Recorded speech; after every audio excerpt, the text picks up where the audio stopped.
ইসলামের প্রথম বাণী।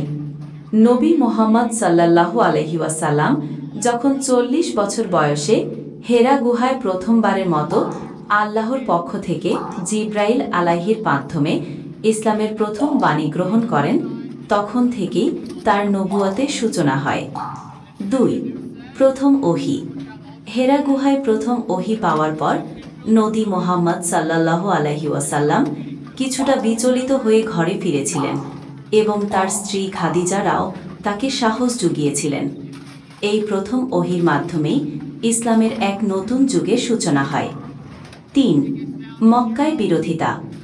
নবী মুহাম্মদ সাল্লাল্লাহু আলাইহি ওয়াসাল্লাম ইসলামের দাওয়াত শুরু করলে মক্কার শাসক এবং কুরাইশরা তীব্র বিরোধিতা শুরু করে।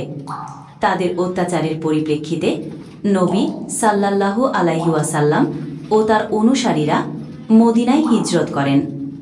হিজরত, মদিনায় যাত্রা। ৬২২ খ্রিস্টাব্দে নবী মুহাম্মদ সাল্লাল্লাহু আলাইহি ওয়াসাল্লাম মক্কা থেকে মদিনায় হিজরত করেন। এটি ইসলামের ইতিহাসে একটি গুরুত্বপূর্ণ মুহূর্ত, যা মুসলিম সম্প্রদায়ের জন্য হিজরি ক্যালেন্ডারের সূচনা করে। ৫. মদিনায় প্রথম মসজিদ নির্মাণ। নবী মুহাম্মদ সাল্লাল্লাহু আলাইহি ওয়াসাল্লাম মদিনায় পৌঁছানোর পর তিনি প্রথম মসজিদে নবী নামে পরিচিত।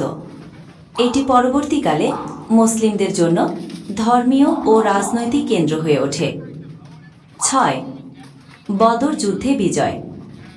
বদর যুদ্ধ ৬২৪ খ্রিস্টাব্দ ইসলামের ইতিহাসে একটি নির্ণায়ক মুহূর্ত ছিল।